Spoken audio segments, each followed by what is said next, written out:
Xbox only cares about services like Game Pass and this whole cloud stuff that, quite frankly, it has nothing to do with gaming in general. It has nothing to do with gaming in general. Look, here's the thing. Fine. Listen, I'm gonna be honest with you. I'm kind of retarded.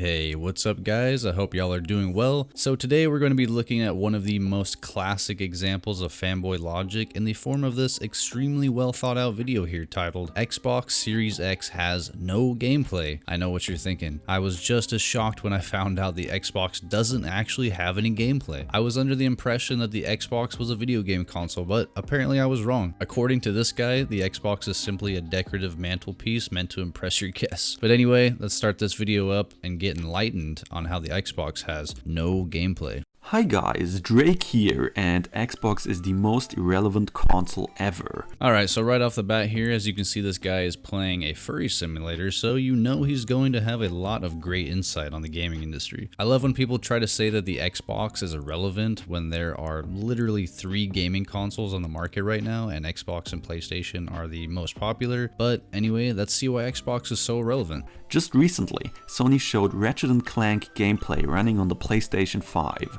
Meanwhile, we never saw any semblance of gameplay running on native Xbox Series X hardware. This gameplay of The Medium running at 60 FPS and native 4K on the Series X was actually shown back in July. This is just some typical fanboy logic here, stating completely incorrect facts to fit your narrative. Halo Infinite looked like hardcore garbage during the Xbox showcase and wasn't even running on the Series X, but a powerful gaming PC.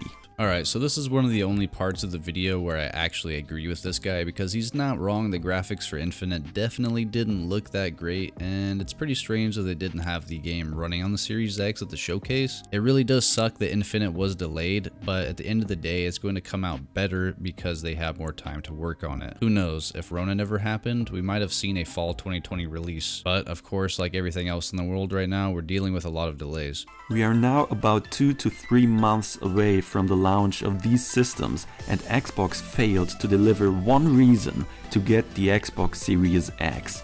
I personally hate the Xbox Series X since this console will launch with no games whatsoever. I mean, he's right guys, the Xbox will launch with no games whatsoever. Halo got delayed because gamers around the world laughed about it and made a meme out of Craig the Brute and these horrible graphics, 360 looking graphics. Okay, so I definitely don't disagree, the graphics weren't phenomenal, but here's a picture of Halo 3 on the 360 next to Halo Infinite, just to show you how far developers have really come. I don't know if this guy is just dumb or if he's so blinded by his loyalty to Sony that he really believes this game looks like a game that came out in 2007, but either way, it's an incredibly well thought out take, I must say. It's obviously held back because it also has to run on the Xbox Series X, the Xbox One Sad Edition, the OG Xbox One, might as well pack in the 360 and original Xbox.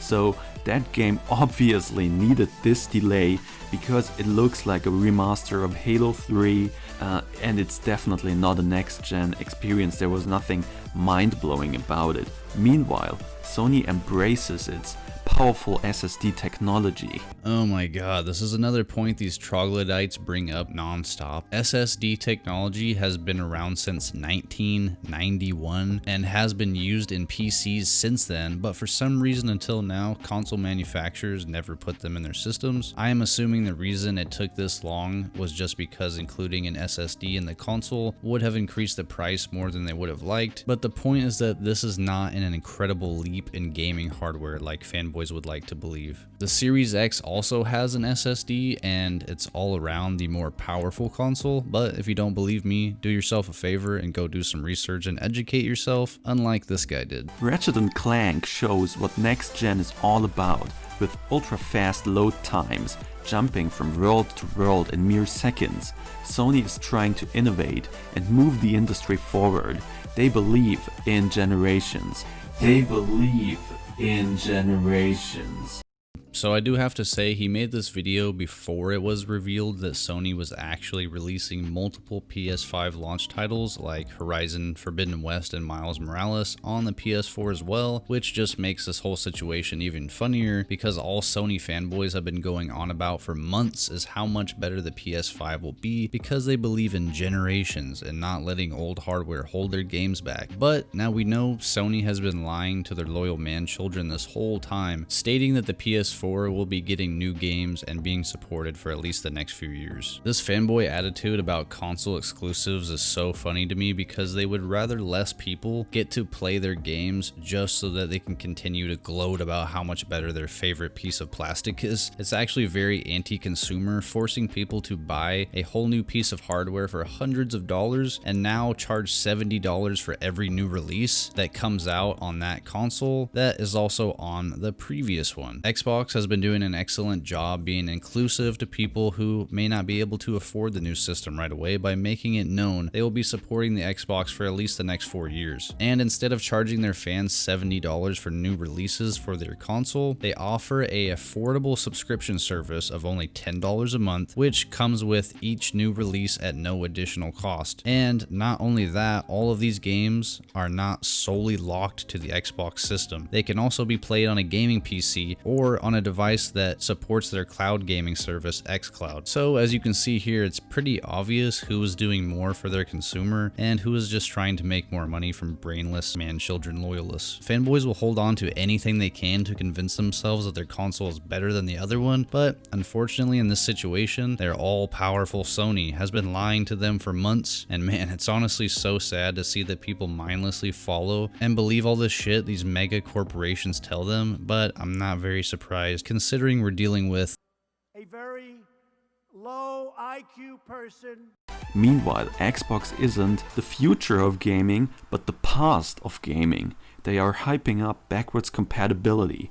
With the Xbox Series X, you will be able to play old stuff running with 12 teraflops. Xbox should drop the whole backwards compatibility thing because Xbox doesn't even have a real gaming legacy. I mean, what can I say, guys? Games like Halo, Gears of War, and Fable have no legacy. It's not like these are some of the most popular video game franchises of all time or anything. Xbox failed to deliver even one great exclusive AAA game in the past 5 to 6 years. This year, Xbox released no AAA games, while Sony pumped out bangers like Ghost of Tsushima and The Last of Us 2. Bangers like Ghost of Tsushima and The Last of Us 2. I mean, he's not completely wrong here. There haven't been quite as many AAA interactive movie simulators like The Last of Us 2 and Uncharted on Xbox. And don't get me wrong, there are a lot of PlayStation games I love like God of War, but for the most part, these exclusives that fanboys constantly brag about could basically be watched on YouTube and you would get the same experience just without having to mash the controller at every QuickTime event. With some smaller exclusive games in between, the Xbox Series X will also not launch with any new AAA IP. Even Xbox fanatics and hardcore fanboys like Colt Eastwood have started to admit that there is a leadership problem with Xbox and that there is a problem with no games, no gameplay. Xbox games are garbage. Why would you take that trash and basically put it to the forefront again and again and again?